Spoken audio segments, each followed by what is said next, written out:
told my team before the game, I told them during the day today that I thought that we played well last night and that BC played well, but BC would play better tonight. And we would have to play better. And I thought BC played much better than they did last night. They played harder. And we did not play up to the way we played last night. But still, it's a game when it's 5-on-5, and it's a game halfway through the second period and everything's fine until we took the penalties we took. We have a few rules of the road, road games, we have a few rules we'd like to follow. And rule number 1 is don't beat yourself in any game we play. And we failed badly in rule number 1 tonight.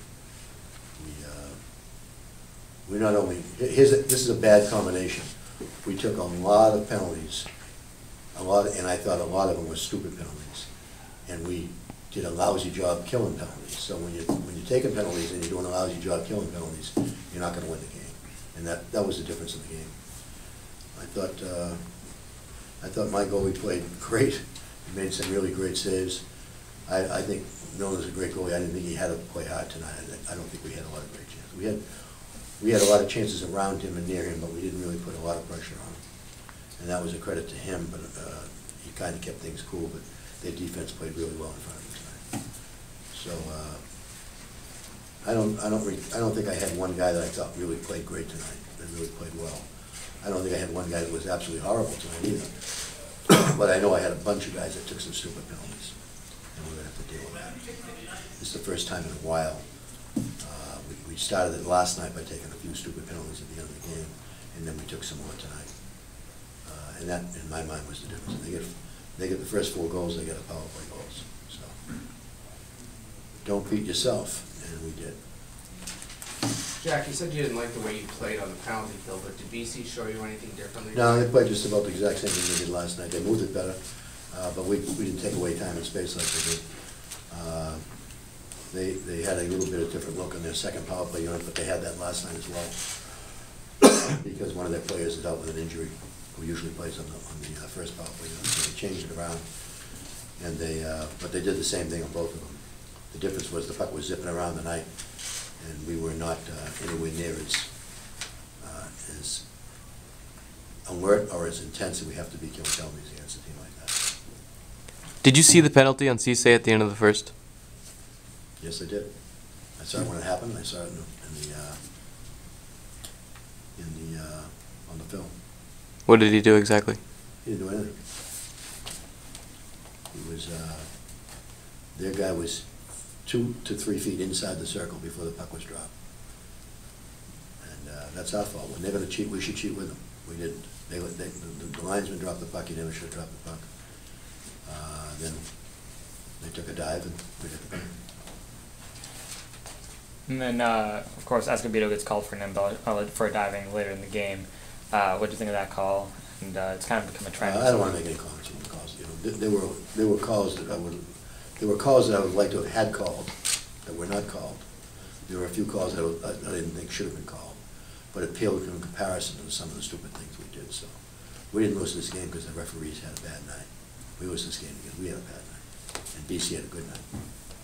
Coach, what do you attribute that to, having a bad night, the lack of discipline? You were saying last night you were emotionally smart. Yeah, and I think we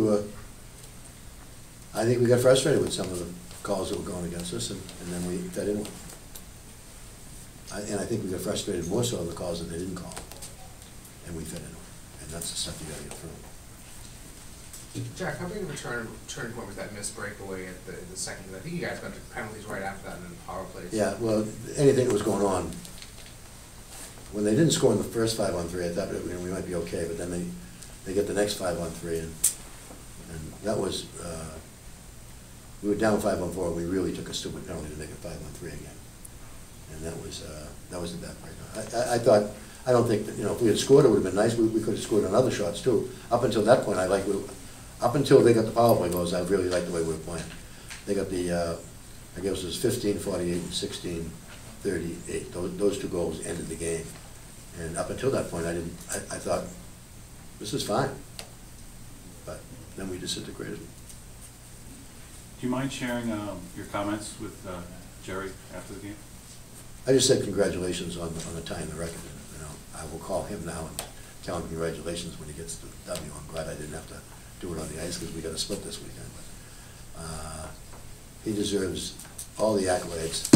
I don't think he has, it would be, it's hard to say, it's hard for people to believe this because he's been around so long, he's been so successful, and he's won so many games. But I still don't think he gets the credit he deserves. He's a very good coach who's run great programs at 3 different places, and has done an unbelievable job making this program the best it's ever been. And this is a place where they've had 2 other coaches that have won 500 games. So this place has had a lot of good hockey for a long, long time, and he's the best they've ever had here. So I don't think Jerry's ever gotten the credit he deserves. What do you think that is? Any reasons come to mind?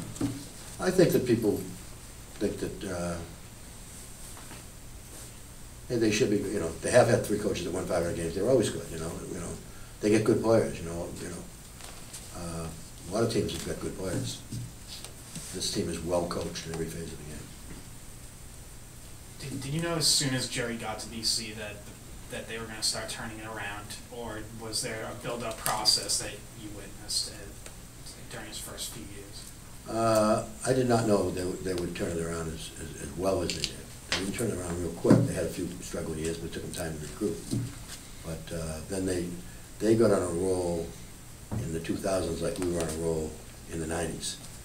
We're going to the Frozen Fours and winning championships. And I think that, and once you start that roll, it's you know, usually you can keep recruiting good players, and that's what they've done. But once again, I think his team is better coached now than it was, you know, in 2000. I think they've improved their game here. And that's a credit to Jerry, it's a credit to the assistant coaches he's had over the years, too. How close was the decision between O'Connor and McGuire tonight? You couldn't believe how close it was. How close?